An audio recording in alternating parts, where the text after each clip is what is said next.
Une entrée en matière avec Benoît Poulvorde ici à Liège. Alors Benoît, retour à Liège, ça fait la troisième fois que vous venez au festival. Je reviendrai tant qu'on ne m'aura pas rendu mon argent, c'est tout.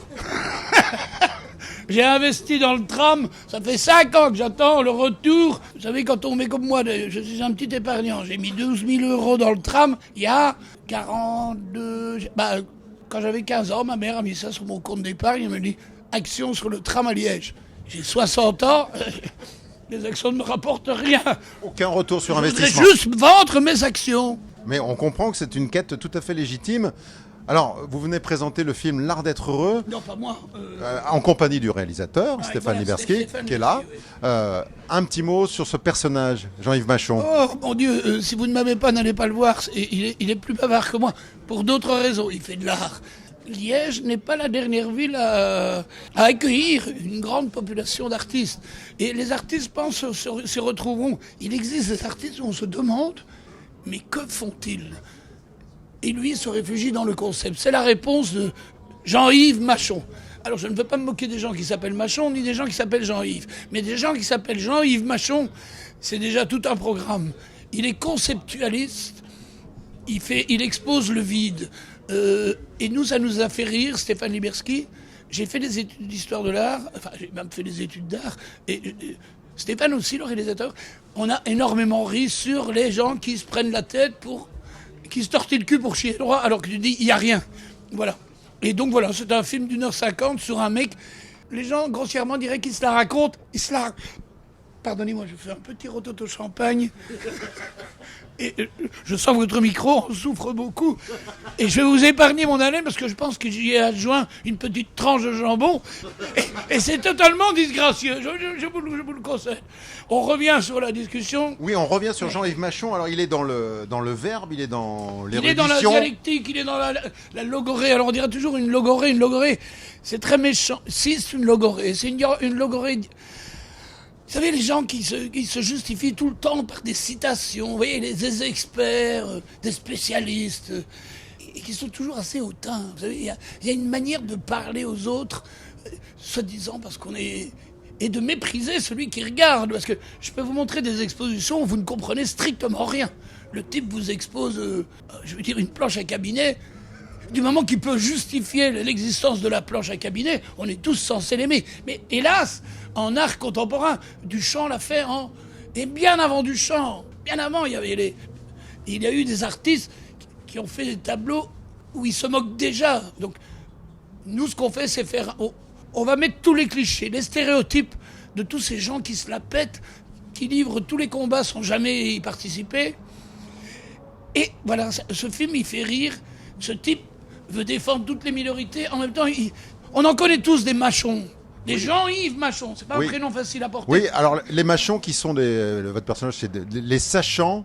Et votre le vôtre. Très bien dit, les sachants. Les sachants votre personnage s'auto-interview aussi carrément. Mais comment voulez-vous qu'un type aussi prétentieux puisse la seule façon qu'il a d'imaginer qu'on puisse lui poser une question, c'est que ce soit lui-même qui se les pose. Et en plus, il se dispute même avec lui-même.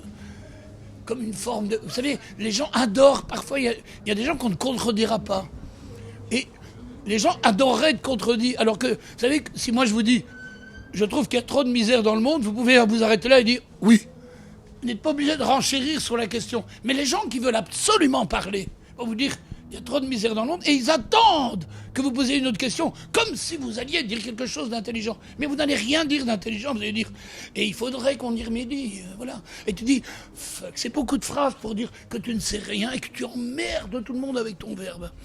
Benoît, je pense à une scène qui est appelée à devenir culte, c'est quand même François Damiens qui essaie de vous convaincre qu'il est belge, enfin votre personnage. Mais enfin, vous n'allez pas me dire que vous les Belges, vous êtes émus par un Belge qui t'avoue qu'il est belge. Les Français adorent cette séquence, mais je trouve que nous les Belges, ça ne nous fait pas rire ce genre de séquence. Que Franz et moi, on est très amis, Franz et François Damiens, nous ça nous fait rire, mais ce qui me désole toujours, c'est de dire les Français ont du mal à comprendre notre humour. Et on ne sait pas le définir, notre humour. Donc c'est ça la difficulté. Et donc ils se repèrent toujours à une plaisanterie qui leur paraît essentielle. Alors que François Damiens, fait une blague qui me fait hurler de rire, que personne ne relève. À un moment, il dit « Je te fais confiance ». Et dans le mot confiance, qu'est-ce qu'il y a comme mot? Et je suis obligé de répondre, je dis fiance, exact. Et après, il se retourne et il dit, ça veut dire motus. Et dans motus, il y a quoi? Tus. Ça, c'est une blague. Tu dis, ça ne veut rien dire ce que tu racontes. Que je trouve bien plus drôle. J'adore la blague du Belge. Mais j'ai du mal à répondre ici à Liège.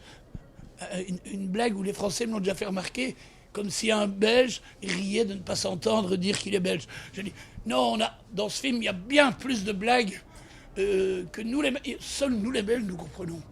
Je pense que les meilleurs dans l'humour sont les Anglais. On ne peut pas dire que les Anglais sont les meilleurs.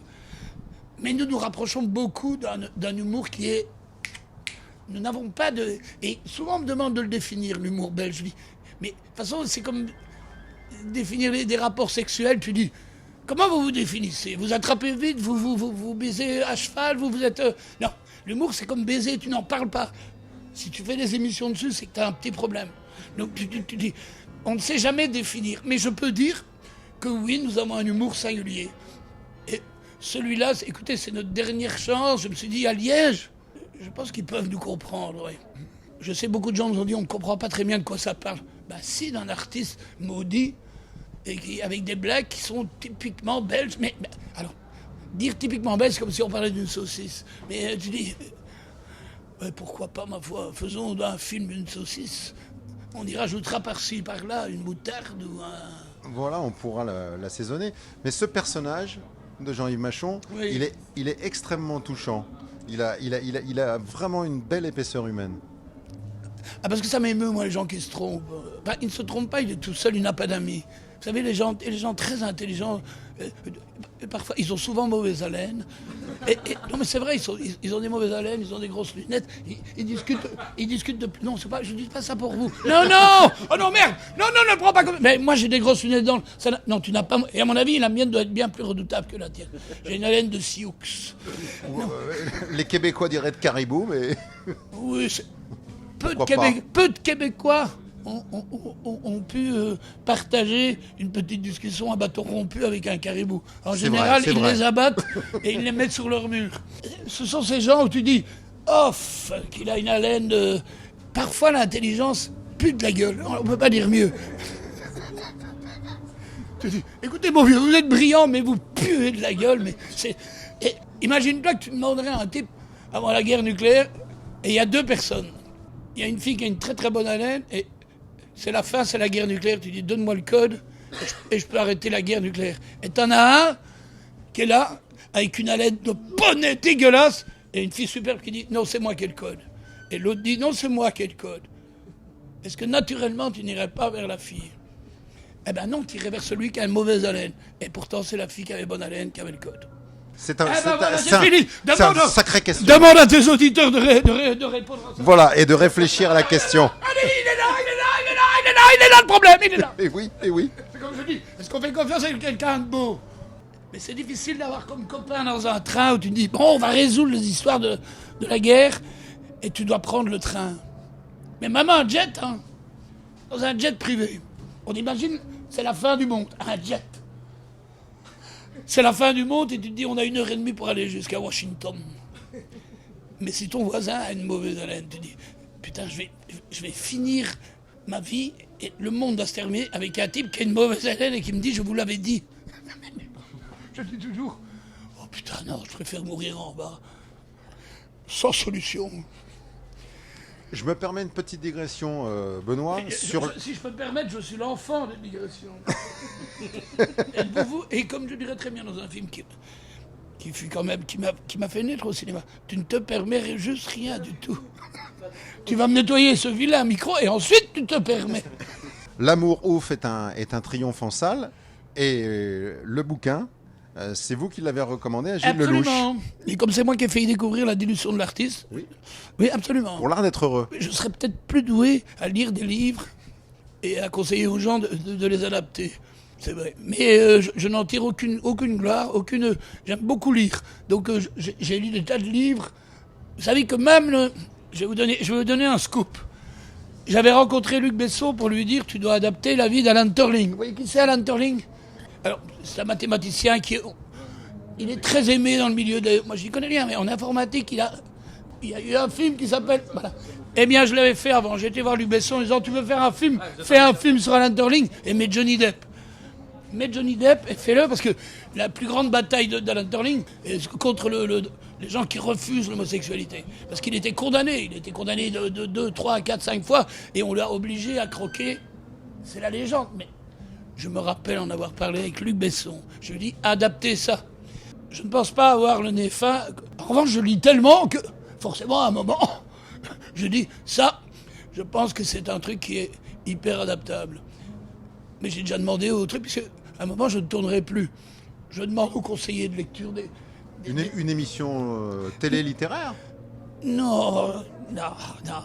Je me vois pas en train de parler tous les jours aux gens. En plus, je suis tellement dépressif que parfois je dirais, non, on ne fera que 5 minutes. Je me vois tellement dire à quelqu'un, bon, ben, normalement, on devait faire un direct, mais non, on va écouter de la musique. Non, je n'ai pas envie, non. Et la chaîne me dirait, bah, monsieur, ne restez pas. Bah, je ne reste pas, j'ai rien demandé. Les chaînes de dépressifs, je vais bien faire une chaîne, mais je le ferai gratos. Mais heureusement que je n'ai pas les réseaux sociaux. Sinon, la Belgique aurait beaucoup plus de pendus. Non, mais ça pourrait être télé-blues, ça serait pas mal. Le blues est quelque chose qui s'entend. Le blues est presque graphique. Le blues, c'est des dessins. Le blues, d'ailleurs, je le dis dans le film. Le bleu, c'est la couleur du blues. Le blues, ce qu'on appelle l'heure bleue. Tu vois, l'heure bleue, c'est l'heure où la bataille entre la vie et il ne faut pas tout rendre romanesque. Je devrais faire des émissions dans les hôpitaux psychiatriques. Et même les gars dans les hôpitaux me diraient, est-ce qu'il peut fermer sa putain de gueule? Merci beaucoup, Benoît. C'est moi.